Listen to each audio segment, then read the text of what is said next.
Welcome to Distilled Down. I'm Andy Rieger. We're in the Rieger Co distillery, and today I'm joined by Juergen. Juergen is the co-founder and German cultural director, advisor, German cultural advisor of KC Bier Co.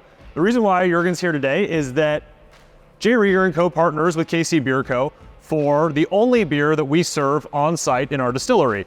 We felt that was important because our distillery is actually in an old historic bottling plant for a German brewery known as Heim, and the Heim family was from Europe. Juergen's going to talk all about that, but it was something in having a beer that we wanted to ensure that we were being able to carry something that not only allowed the people here to drink something other than cocktails, but it had a connection. Tell us a little bit more about that history, and then let's talk about KC Bier Co. So the Heim Brewery, they come from the Austrian-Czech border, and as the Europeans are really famous and they love their lager beers. So they mainly drink lager beers, and we created a beer in the sense that we think Heim Bier or Heim Brewery would brew that style of beer. So it's we call it Heim Bier. It's a Bohemian export lager. And it's delicious. It is delicious. So we are using Saaz hops, which grows in the Czech-Austrian area, and we use a certain yeast string, which is also from this area. So that's why we think Heim Brewery would have brewed that type of beer. And at a minimum, they'd be very proud. Yes, and it's very unique. We only sell it to your institution, and that beer is really delicious. It has the Saaz hops has a little spicy note to it. We use, of course, only malt to brew our beer. We are not using, like many other breweries here in the US, corn or rice, because they don't have that malt character. So that beer has that character of like little biscuit, a hint of honey. One of the things I'll never forget when we started this collaboration partnership discussion was when I was asked, what are you feeling for this beer? I said, this before the building was even built, I said, something that has to be able to be consumed in a basement cocktail bar by a fireplace on a cold winter night, something that also works on a patio on a hot summer day, something that people that like very flavorful beers will like, and something that people who drink only light beers will be able to like. And I'll never forget you all thinking it was an impossible task on my end. You all were like, yep, we know sort of the direction we're going to go in on this one. Yep. So lager beers, this beer has 5.5 alcohol per volume. So it's an easy drinking, crisp beer. You can drink it, as you said, you can drink it after in the basement, after mowing the grass, outside when it's warm. It has that crisp, really nice malt character to it. So the Heim family, European in nature, they were immigrants. They built this massive empire to where their brewery here where we're sitting today was the largest to the west of the Mississippi in the pre-Prohibition years. But one of the other things that was fascinating about them, and it's where the connection really occurs between KC Bier Co and Heim Brewery of old times, was you guys follow this, and I'm going to say it all wrong, so you're going to fill me in, these ancient rules of German beer production. Yeah. Tell us about those. So the oldest food law on the planet is the purity law. It's the Reinheitsgebot. So this came into place in April 1516, and it basically tells you you only can brew beer and call beer in Germany if you use the 4 ingredients: water, yeast, malt, and hops. You cannot use any adjuncts. You have to naturally carbonize your tanks, and that's it. So, and we are following, like KC Bier Co, we are following this Reinheitsgebot, the purity law, very, very strict. So it's your principles. It's our standard of brewing high quality beer, and it's worked out pretty well. It worked out pretty well. So walk us through KC Bier Co then, from the starting to where you are today, because you guys are not a small shop by any means. No, You worked very hard at it.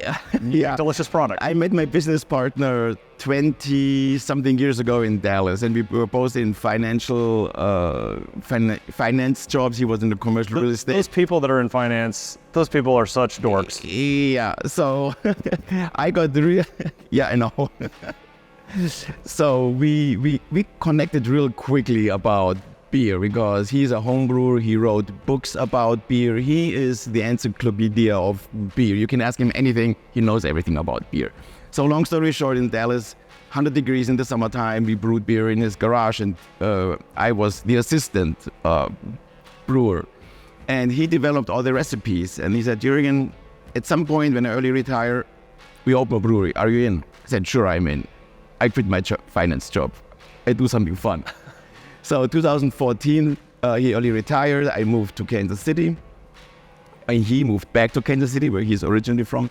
And then we opened the brewery. And we said, okay, he loves German-style beers as much as I do.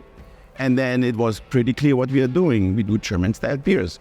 A lot of breweries open and do IPAs and all kinds of different beers, which I like too.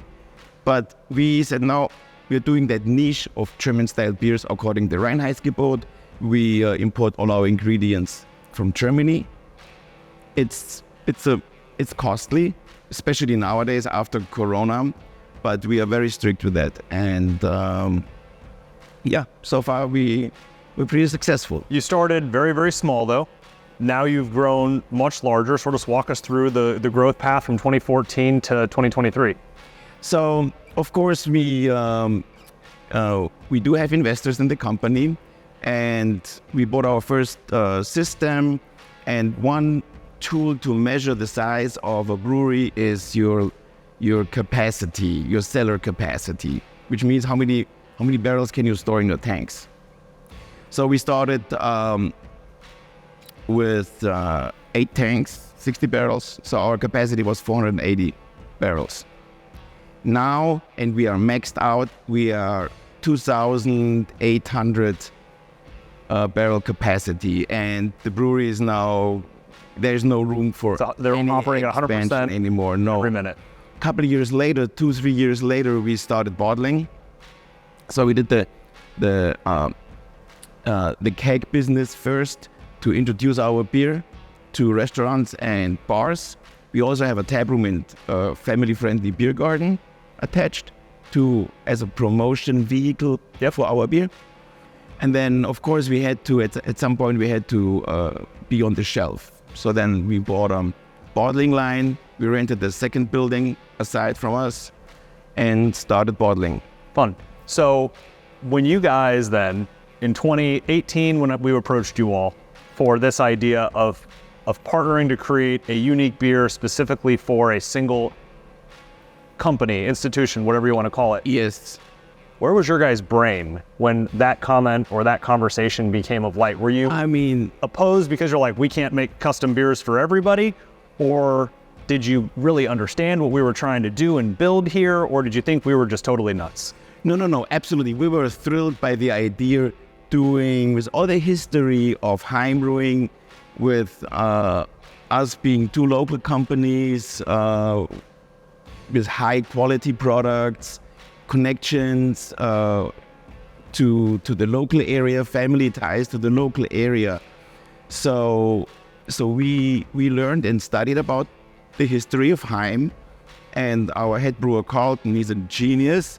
He came up with that recipe. He said, okay, that probably, as mentioned earlier, that probably would be a beer Heim Brewery would have brewed, and make it as authentic as possible, and of course under the Reinheitsgebot. Creative outlets are always really fun to be able to explore. So before we get to the end, you though have a little bit of a connection with our building and where we are. Tell a fun little personal story. Yeah, I do have some connection. So in right when COVID hit us, we had marriage plans, and then COVID came, and we said, okay, we have to delay this, and kind of screwed everything up. And then it was in September when I said, hey, honey, let's get married 10/10/2020. That's a date I can remember all the time, you know. And she said, well, that's in 3 weeks. I said, yeah, I know, it's in 3 weeks. And I know where we're doing it. We're doing it at the Rieger distillery. They're awesome. Who is getting married in a distillery in an awesome place like this? And she was a little hesitant in the beginning just because of the short time frame. You know, what do I wear and how do I do planning? She said, don't worry, it'll be fine. And we got married in the barrel room in the distillery. It was fantastic atmosphere. It was fantastic. We loved having you. We love being partners, but one of the fun things that I feel that the partnership really does is, you hit on it, it really focuses around that history element and really trying to tie that in, and even utilizing the old Heim Brewery logo that we have. And I'm going to quiz you right now. Do you know what the Heim logo, the Latin symbol section 11, do you know what that references? You got me on my cold side. I don't know. I'm sorry. I love stumping a genius. So there were ancient German beer drinking culture laws or rules, and there were 10 of them. And the unwritten rule was loosely translated to, if it's good, have another. And so really? It took us a long time to dig that bit of information up. And so that's the reason why the Heim family utilized Section 11 as part of their core logo, as it was completely the unwritten rule. And in America, it made no sense, but in Germany, back in the olden days, or in the Austro-Hungarian Empire, it made all the sense in the world. I had no idea about this. So there we go. Awesome. Get to have fun with that. Well, Juergen, thanks for joining me today. Thanks for watching Distilled Down. I'm Andy Rieger. We're at the Rieger Co. Distillery. If you enjoyed this today, hit the like and subscribe button. We'll see you next time.